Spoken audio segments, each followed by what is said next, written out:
Hello! Merry Christmas, everyone. I was gonna sing, but I thought maybe not. I don't want to do that to your ears. It is my third Liversary, and I'm not home.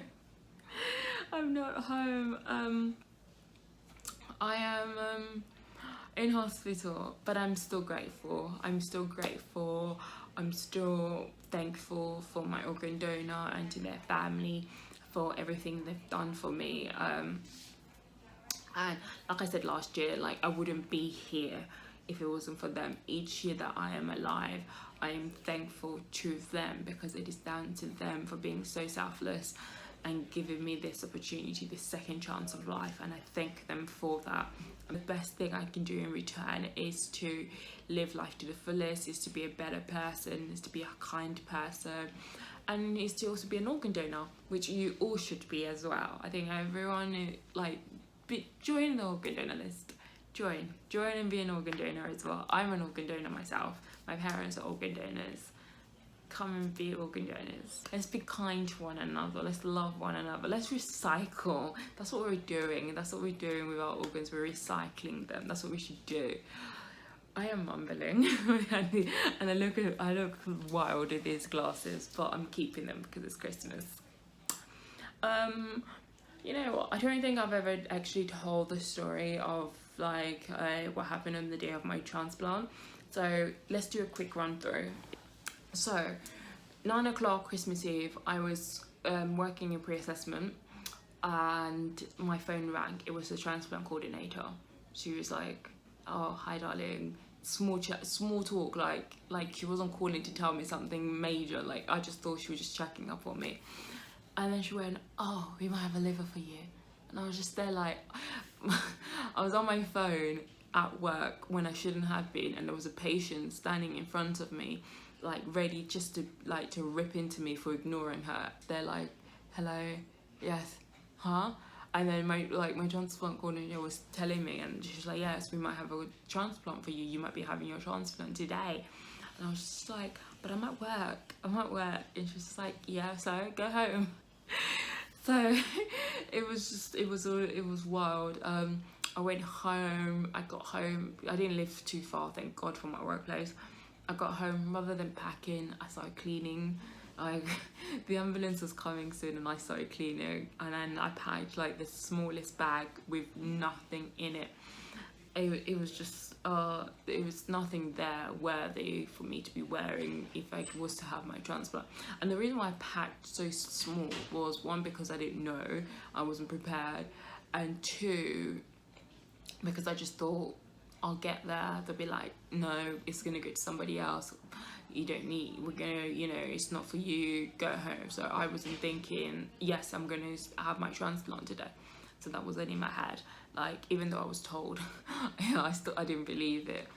So after the ambulance came, and then I was like, okay, maybe I should call my parents and let them know what's happening. I don't know which parent I called first, but getting both of them was a hassle. My mum had just done her night shift at work. My mum's a nurse. And then, so I started calling her phone, she wasn't picking up. So I called my sister, and then my sister, just being a typical teenager, like all feisty and like arguing with me on the phone because she's in the bathroom. And I'm just like, "Give the phone to her, like get out, give the phone to her." And then I told my mum, and my mum was really calm. So I don't think she was like proper hearing me because she was still half asleep. She was really calm about it. And then I called my dad. My dad was working back then in Sainsbury's, and I had to call them up first to find out where he was. And then I told him, and then he was just like, "Okay, yeah, I finished work at 12. Like, okay. And then I texted my friend Sarah, Sarah from my sister from another mister. And then yeah, I got to we got to the hospital, and I went to another ward I've never been to before, and we started prepping. And then my transplant coordinator came to meet me, And then she was like, you need to go and have like I needed to have an x-ray. I think I also needed to have an ultrasound, and it was taking too long for the porters to come. So I was like, it's okay, I know my way. I know my way around this hospital, I'll go myself. And then she came up because I'd been gone for so long. She came to find me because she thought I'd done a runner or something. And then I was just like, no, I've just been waiting. And then I had to have a shower again, and they had we had the pre-op drink, like there's a drink you're supposed to drink, but you're supposed to drink at a certain time frame. And then I think I drank it after I was supposed to drink it, and then my transport coordinator was like, did you drink it? I was like, yeah. And it was just like, oh Chancy. And then I just started crying. I was crying because I just thought, oh my god, I've messed it up, I've effed up, like that is it. They're not gonna let me have it now. That is it. Like I'm gonna have to call everyone and be like, yeah, it's not happening. And she was like, it's fine, it's okay, it's not a big deal, it's not a big deal. But I was crying, and there was no one here with me. I was alone. And like I had a call from my transport coordinator at 9, and then by the time I got to King's, because I live in North London, King's is in South London, by the time I got here it was about, I think, 1 or something, 12 something 1, because we didn't have the sirens all the time. It was only certain time periods we'd have the sirens running. And then after doing all of that, I think I went into the theatre, I think maybe around 6 or something, I can't remember. I know it was definitely after 3, so it was maybe like 6, 7. I went into theatres. My parents was having trouble getting from our home to here, so I didn't see them before my transplant. And yeah, I think I woke up a little bit on Christmas Day, but I was just so drugged up, so I don't remember much of it. And then Boxing Day is when I became fully aware of like, oh, I've been sliced and diced, like. But it's just, it is an experience that hopefully I won't have to go through it again, but I'm thankful for it. I am thankful for everybody involved in getting me to be able to, because I had my transplant quite quickly, because I thought I'd be waiting 18 months to 2 years or something, but I had it quite quickly compared to other people I've spoken to. And it is just, yes, the pain was dirt, like the pain was excruciating. Like I never want to feel pain like that ever again in my whole existence, but it was worth it.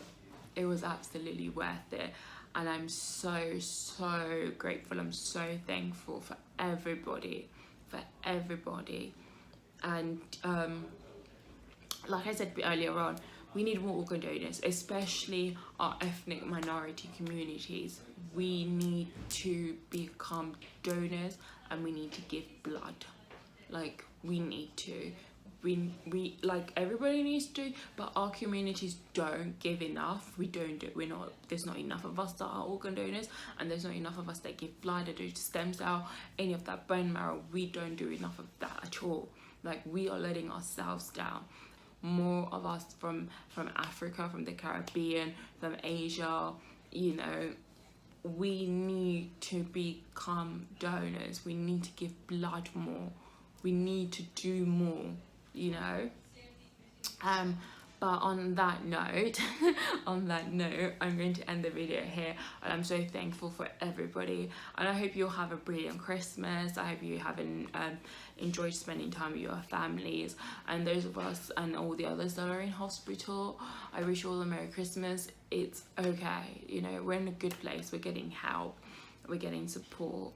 And the nurses are also here, and I'm thankful to them. Yes, before I go, the NHS staff, all of them working on Christmas Day, the ambulance crews, the porters, the admin team, the nurses, the doctors, you know, the estate team, the cleaners, the kitchen staff, everybody working on Christmas Eve, on Christmas Day, you know, we love you, we're thankful for you and everything you do. You don't get enough recognition and you should do, and we thank you all so much. Merry Christmas.